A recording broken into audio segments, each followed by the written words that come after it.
Hello' আজি মই বগৰী এটা মিঠা আচাৰ বনাইছিলোঁ। এইটো আজিয়ে বনাইছোঁ, আজিয়ে খাইছোঁ। মিঠাটো সোমাব লাহে লাহে। মই কেনেকৈ বনাইছোঁ প্ৰচেছটো দিছোঁ, চাবচোন। খুব ধুনীয়া হৈছে খাবৰ কাৰণে। অকল জিৰা, ধনিয়া, জালুক সিমানখিনিয়ে ব্যৱহাৰ কৰিছোঁ তাত। মিঠা যিহেতু মই বেলেগ জ্বলা দিয়া নাই, দৰকাৰো নাই। কাৰণ মিঠা যিহেতু কৈছোঁ মিঠা আচাৰ, মিঠাটো মিঠা, জ্বলাটো জ্বলা। সেইকাৰণে মই একো জলকীয়া বা এনেকুৱা একো দিয়া নাই, সিমানখিনিয়ে দিছোঁ। চৰ্দি ছিজন, মাত বহি আছে, মাত ভাগি আছে। তথাপিতো বোলো ভাবিলোঁ কিবা এটা বনাওঁ আজি, আপোনালোককো দেখাওঁ। বহুদিন একো ভিডিঅ' দিয়া নাই মই এনেকৈ। অতি সহজতে বনাইছোঁ, অতি সহজ। আপোনালোকে চাব, চাই ক'ব কেনেকুৱা পায়। এয়া দেখিছে, বগৰী বৰ বেছি বনোৱা নাই, কমকৈ বনাইছোঁ। কমকৈ বনালে খোৱা হয়।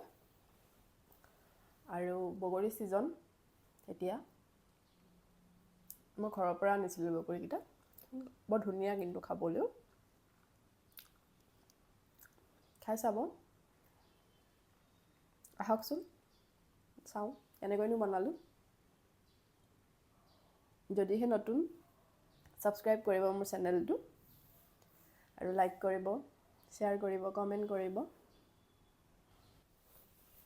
গুড়খিনি পগাই ল'ব এনেকৈয়ে কেৰাহীত।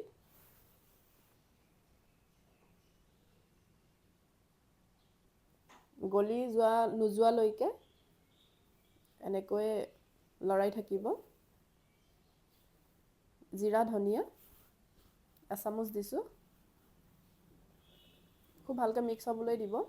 জিৰা ধনিয়াটো ভজা হ'লে বেছি ভাল। ভাজি যদি আপোনালোকে ৰেডি কৰি লয় খুবেই ভাল। কিনাটোতকৈ ঘৰত বনাই ল'ব পাৰিলে। জালুকৰ গুড়ি আধা চামুচ। মই বগৰী বৰ বেছি লোৱা নাই, এইটো পৰিমাণটো জোখত লৈ ল'লেই হ'ল। যদি বগৰী বেছি হয় তেতিয়া অলপ বঢ়াই দিব মছলা পৰিমাণটো, আৰু যদি কম হয় কমাই দিব। যদি অকণমান জ্বলা খাব বিচাৰে তেতিয়া জালুকটো বেছিকৈ দিব। এতিয়া বগৰীখিনিয়ে দি দিছোঁ। গুড়টো যেতিয়া ভালকৈ উতল আহিছে, অকণমান ডাঠ হ'ল, বগৰীখিনি ইয়াতে দি দিছোঁ। দেখিছেনে একদম শুকাই যোৱা নাই কিন্তু বগৰীখিনি, একদম শুকাই যাবলৈ দিব নালাগে। ভালকৈ মিক্স কৰি এনেকৈ লৰাই গুড়ৰ পৰিমাণটো কমি যাবগৈ, ৰংটো সলনি হৈ যাব বগৰীৰ। উতলিবলৈ দিব এনেকৈ ভালদৰে। গুড়ৰ যিটো পানী ভাৱটো থাকিব ন, সেইটো নাইকিয়া হৈ যাব। দেখিছেনে অলপ পনীয়া হৈ আছে, এইটো ডাঠ হৈ যাব লাষ্টলৈ। অতি সহজ, অতি সহজ। যিমান কামৰ মাজতো পটককৈ বনাব পৰা হয়।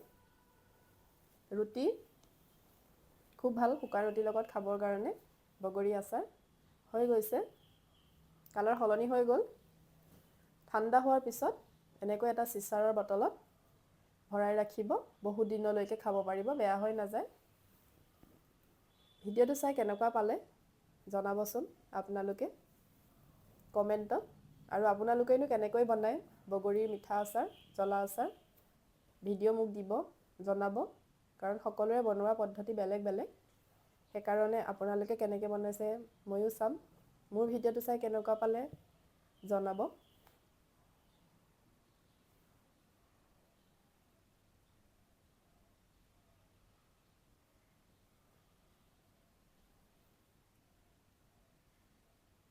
ধন্যবাদ।